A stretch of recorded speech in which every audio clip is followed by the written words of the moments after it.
Ladies and gentlemen, welcome to the Q1 FY2026 earnings conference call hosted by Bharat Forge Limited.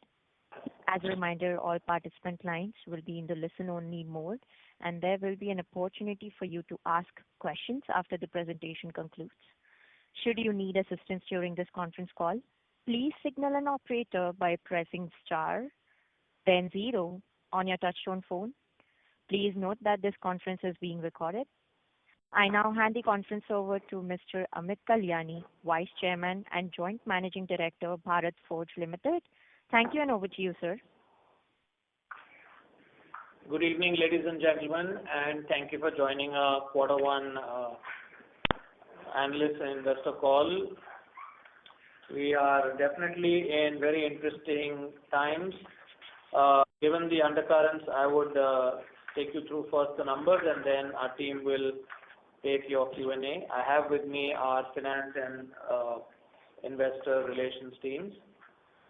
Q1 revenue for Bharat Forge on a standalone was 2,105 crores, which is about down by 2.7%.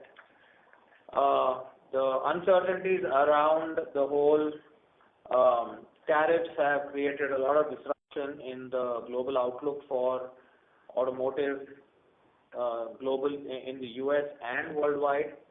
The pause in the emission norms have pushed out the pre-buy effect which was anticipated, and some amount of seasonality in the aerospace business has also contributed to top line weakness.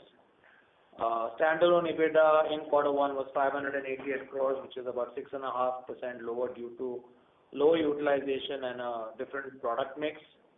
We have absorbed about 14 crores worth of tariff-related expense in Q1.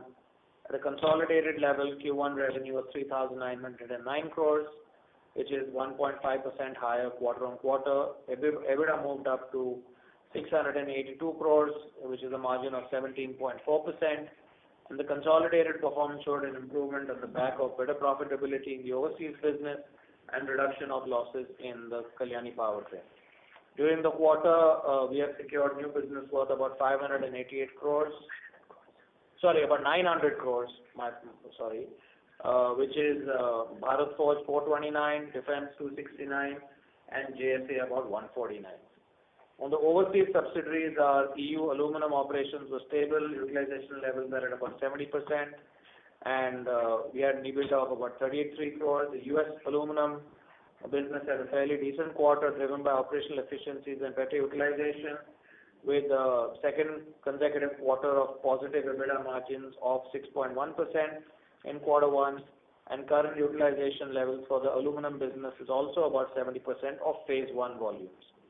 We will continue to evaluate the restructuring option for the European steel business, and we'll update you on the progress in due course. I think we put up a fairly decent show given the current circumstances, which continue to evolve as we speak. Tariff-related uncertainty is definitely something that nobody has ever experienced before, and is something that we are engaged with our customers in finding a resolution.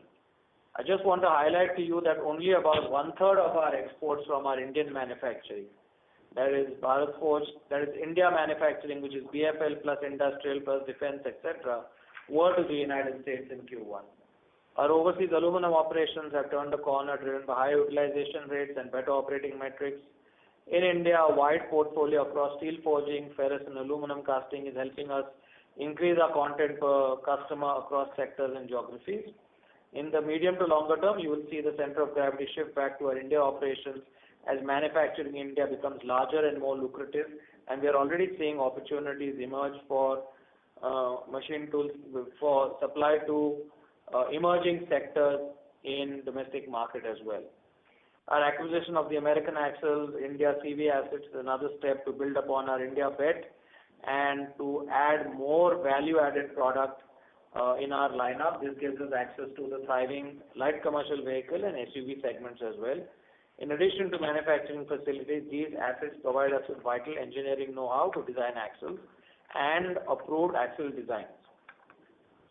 With the good RFQ pipeline in the defense business, we expect to see some orders getting finalized additionally in this fiscal.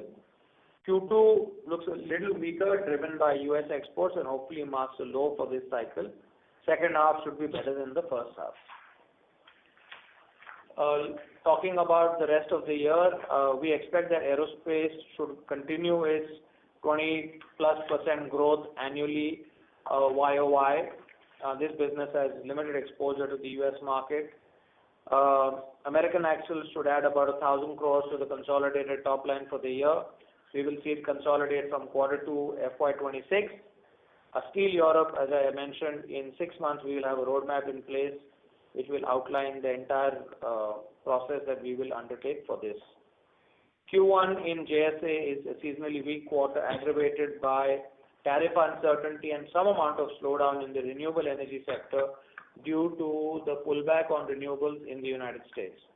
I think to sum it up, from where we are today, we should see positive momentum in news flows and performance, especially in second half. And, like the past, we will use this period to pivot and come out stronger than before. Thank you very much. I will now have my team answer your questions. Thank you, sir. We will now begin the question and answer session.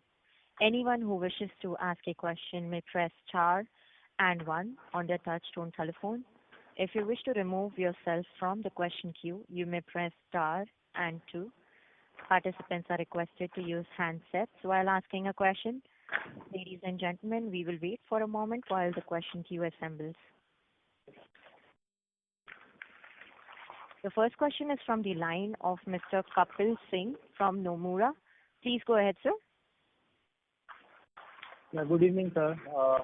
Indeed a tough quarter, but I would say a good performance considering the circumstances.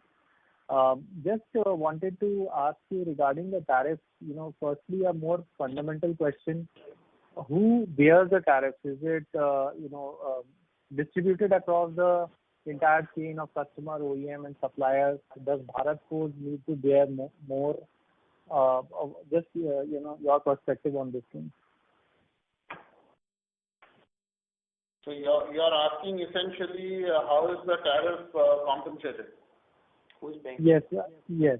So how, So right now, irrespective of who pays the tariff, whether it's a customer pay, whether we pay the tariff or the customer pays the tariff, at the end of the day, it is compensated in price. And usually what happens is, customers work with us to find such solutions because obviously these are extraordinary circumstances. And given the fact that we provide critical products, all customers are working with us to find suitable solutions because, that is the need of the hour right now. Okay. And sir, this 14 crores impact that we bore, was that for the full quarter or was that for part period? No, that was for full quarter. Okay, so tariffs were applicable for full quarter? Yes. Okay. The second question is, currently, with the tariffs currently at 25%, how is the, competitiveness of Indian exports? And which are the geographies from which we are facing competition for products like crankshafts and front axles? So I'll answer this in a very simple way. All the countries that produce these parts have the same tariffs. Either we are the lowest or we are equal to what anybody else is. Nobody is lower than India. The other two geographies are China plus another one, both of which are at higher levels. Okay. And is there a case that you need to think about setting up manufacturing for some of these products in US or and if the tariff uncertainty is affecting any order inflow from the customers as well? That will be the last question for me. So we are not looking at setting up any other facilities right now anywhere outside India. On order inflows, I think I'll let Subodh answer that. At this point, there is no impact on order inflows because typically, for the products that we are engaged with, it takes anywhere between 2 to 3 years to, complete the whole approval and validation cycle, even if we have to move it anywhere, ourselves. So it's a very complex process. So currently there is no impact on the order flow because of this reason. Okay. Thank you, sir. Thank you. Ladies and gentlemen, in order to ensure that the management is able to address questions from all participants in this conference, please limit your questions to 2 per participant. Should you have any follow-up questions, we would request you to rejoin the queue. The next question is from the line of Gunjan from Bank of America. Please go ahead. Yeah, hi. Thanks for taking my questions. Just one quick follow-up on tariff and then get to the rest of the business. You mentioned in the prior call that the tariff was different for industrial and autos, right? Is there any change to that with the recent 25% imposition? Does the industrial also has the same tariff now that's the CV part of the business also gets impacted, and we see 25% implication on that? Currently, that is the scenario, and that is under evaluation by the U.S. government as well. And this 14 crore, again, what Kapil was asking, the tariff is applicable only when the shipment reaches U.S., in which case, the tariff would have been applicable only maybe, towards June or something. So is it fair to assume that we will see more impact of tariff going into the second quarter? Even for this tariff that is applicable now, the effective date of implementation will be 7th of October or something like that. So we will have some time for whatever is being shipped. 7th of October, then. August. 7th of August. Implementation. August. Okay. Okay, got it. Let me move on to some other parts. I think maybe, will be good to hear from you on the defense bit. You do mention that there is a pipeline, you refer to some pipeline and strong visibility on that. Can you talk a little bit around it? What is it we're seeing? Is it on exports, and is it still, Look, as you know that we have announced that we had a pipeline of 9,000 crores. After which we have one more tender which has to get converted into a signed order. Once that happens, that will add another 1,400 odd crores to our order book. And that's domestic? That's a combination. This last order that I'm talking about is domestic. Okay, got it. And lastly, just on the... Could you rejoin the queue? Sorry, we are only... Yeah. Okay. All right. Thank you. Thank you. The next question is from the line of Mr. Pramod Kumar from UBS. Please go ahead, sir. Yeah, thanks a lot for the opportunity. Amit, just wanted to understand, you said every country which is exporting into US is either paying tariff as low as India or higher. But is there no on... for the countries which are producing the same parts. Yeah. So, but is there no onshore US plant for forging by ThyssenKrupp or anyone? There are forging plants, but not for machining. Not machining. So on the forging side, there could be some competition or cannibalization with the... Sorry? Not really. I don't think there's any capacity. Oh, they don't have capacity. No additional capacity, as far as we understand.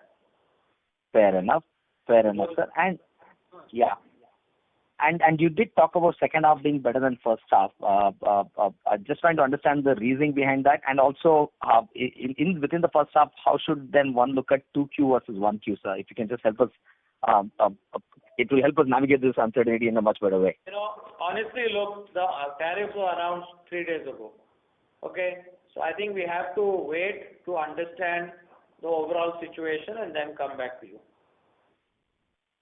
This is basis what we are hearing from our customers. Okay. Second half assessment is based on what you're picking up from customers, basically. Yeah. Fair enough, sir. And on the defense side, last one. We've seen that recent orders, the entire the situations what we had in India, even the Israel-Iran, that increasingly the war theater, the action is moving towards air-based system, drones, missiles, anti-drones. So what is the group's strategy? Because you have very deep roots on the land side. No, we have a presence in every sector.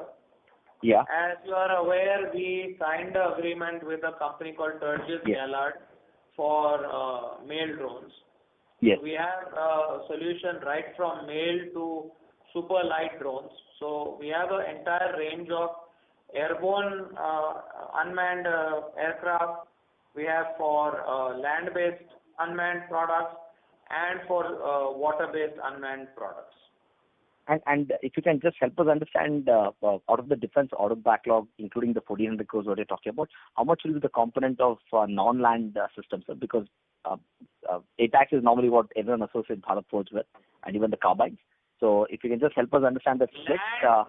See, land, when you say, it includes specialty vehicles, it includes artillery systems, it includes a lot of things. So artillery itself is about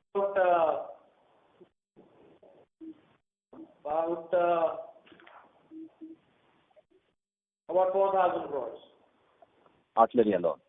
Yeah, so it's less than half. And carbines and other stuff. I mean, carbines is a recent order, right? It's not yet included in that. Oh, it's not included in that because if I'm not wrong, media reports suggest that you are L1 already on that. Yes, we are L1, but the contract is not yet signed. And how big that opportunity be, sir? Because that's first of a large one. I already discussed that. That is 1,400 crores. Okay, that's 1,400 crores.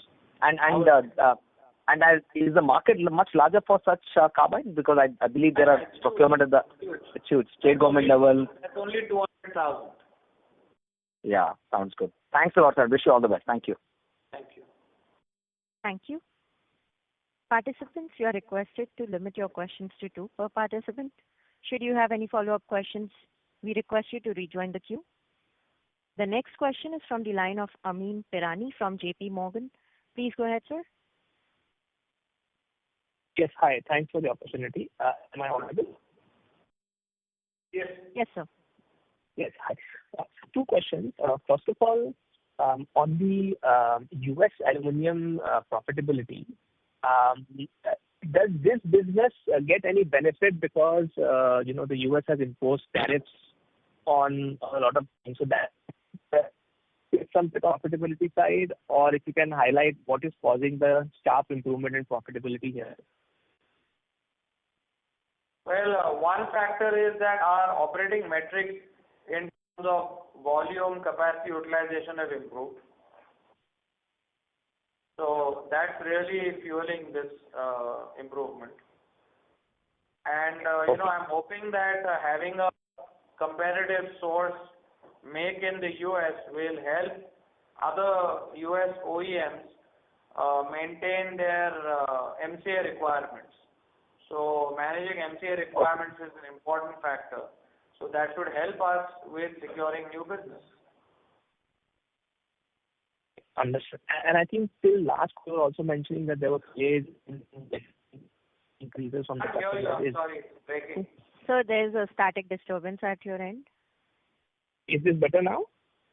Yeah. Please go ahead. Yeah. Now, I'm just saying that I think till last quarter you were also mentioning that there was some delay in getting the price increases from the customers on the aluminum business. Is now that behind us now? No, it's not yet done. That's still... hello? Yes, I can hear you. That's not yet done. Okay. Thanks. I'll come back in the queue. Yeah, thanks. Thank you.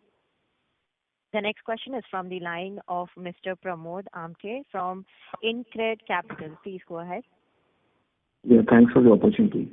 So, Amit, considering that this tariff overhang has been there for some time in the system, is there any pre-buying by the clients which has happened in the last couple of months?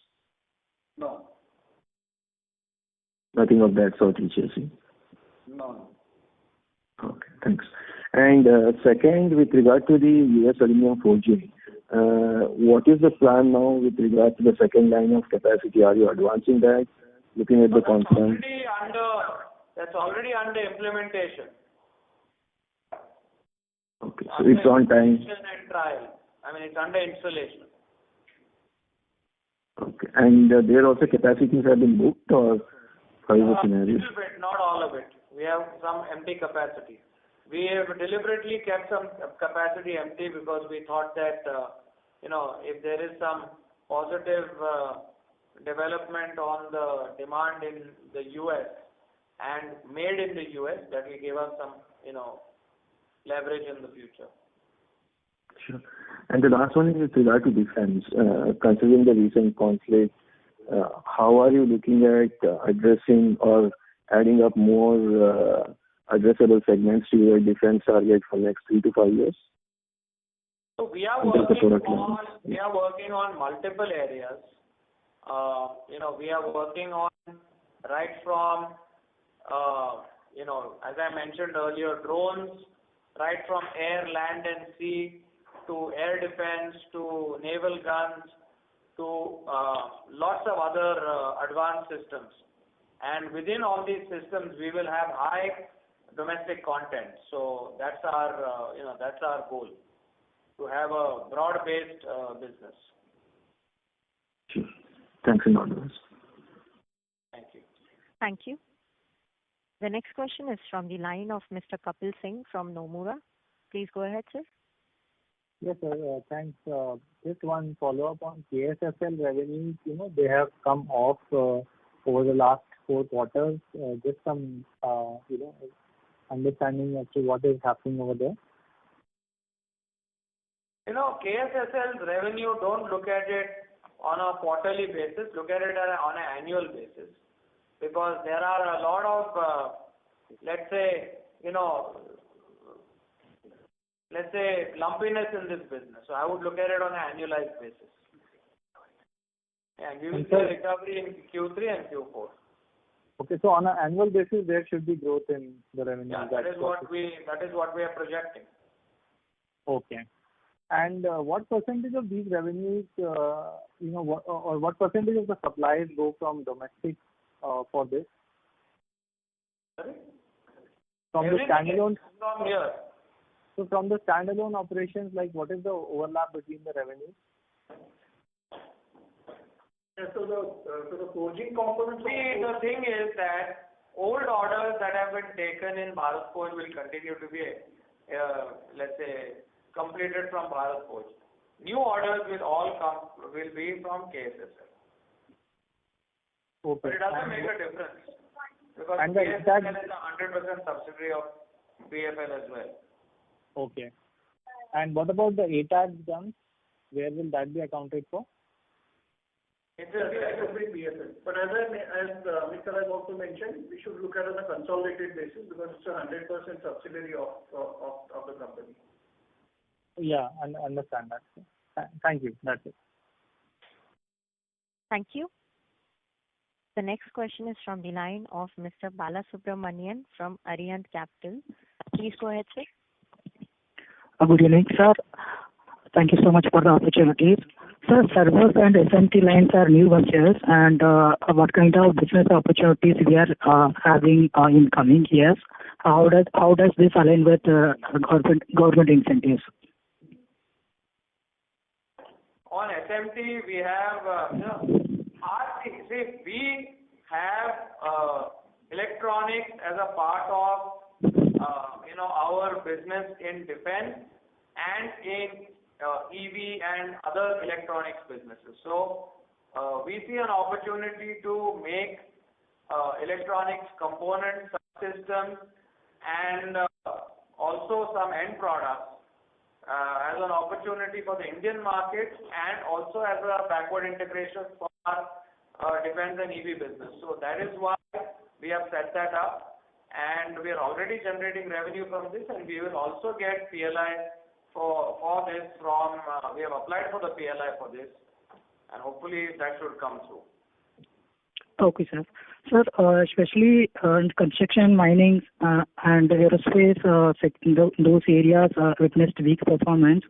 Is this a demand side issue or execution related, and when we can expect a recovery? And secondly, this KPTL e-mobility subsidiary, when we can expect break even, whether it is in H2 or beyond that? First of all, aerospace, we will have strong growth in the year. Again, you have to look at it on a YOY basis. We should see upwards of 20% growth, maybe even higher than that. Construction and mining, there has been a dip. but hopefully that will also improve in the second half. What we are seeing is a growth in construction and mining in India, as the whole infrastructure development in India is taking off. So the other question?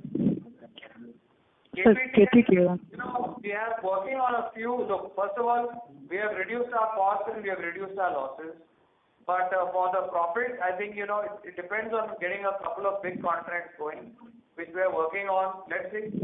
Right now there are challenges in EV for everyone because of the whole, no magnets available and things like that. So let's see. Thank you. Thank you.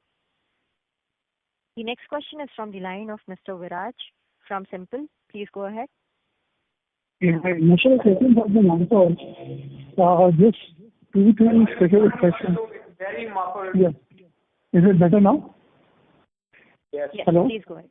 Yeah, most of my questions have been answered. Just few questions on AAM. I think we will start consolidating from Q2. So what is, if you look at the past performance last 3 years, we have seen a very good, healthy growth in that target company. So what is driving that, and what is our play going forward? Because I think we also co-own stake in automotive axles. So is there any no compete or any color you can give? How are we approaching this going forward? Now in our plans. We see a large opportunity in India in a variety of sectors, not only on highway but also off highway, and in new sectors to get into. So we will continue to pursue growth opportunities in India and grow our business and grow our profitability. That is our, let's say that's what we are after. And is there any no compete with automotive axle? I mean, eventually can we also participate in MHCV, or we will be restricted to LCV and CV? So we are an axle manufacturer. So we will make axles. Okay, thank you. Thank you. The last question for this session is from Mr. Mithun Aswath from Kiva Advisors. Please go ahead. Yeah, there was some partnership that with Compile Electronics to manufacture servers in India. Could you highlight in terms of how large these opportunities that you're getting into could be in the next few years? Yeah, so there are 3 sectors of servers that we are targeting in India. There is one sector where servers have to be made in India. There is a second sector where you have AI-based servers, and the third is just data servers. So we're targeting all 3, and I believe that there is a large market for servers, something in the order of 20,000 a year, going up to 75,000 a year. And these are large servers. These are not just small servers. So this is a big market, and we want to see how we can be a competitive player in this market and a local player. So right now we're starting small, but we will build the capability to do much more development and much more value addition in our servers for our customer base over here, especially the niche and specialty customer base. Thank you. Thank you. I would now like to hand the conference over to Mr. Amit Kalyani for closing comments. Please go ahead, sir. Yeah, so thank you very much, ladies and gentlemen, for your comments and questions. As you know, we are facing unprecedented times, but this company has weathered a lot of downturns and a lot of uncertainty in the past, and we've come out stronger because we've always looked at our capabilities and expanded into new areas, and we've worked internally to make ourselves more competitive, and that's the same thing that we will do this time around also, and I'm quite confident that we will come out stronger and better at the end of this. So thank you very much for your time and interest, and I wish you all a very happy evening. Thank you and good evening. Thank you. On behalf of Bharat Forge, that concludes this conference. Thank you for joining us, and you may now disconnect your line.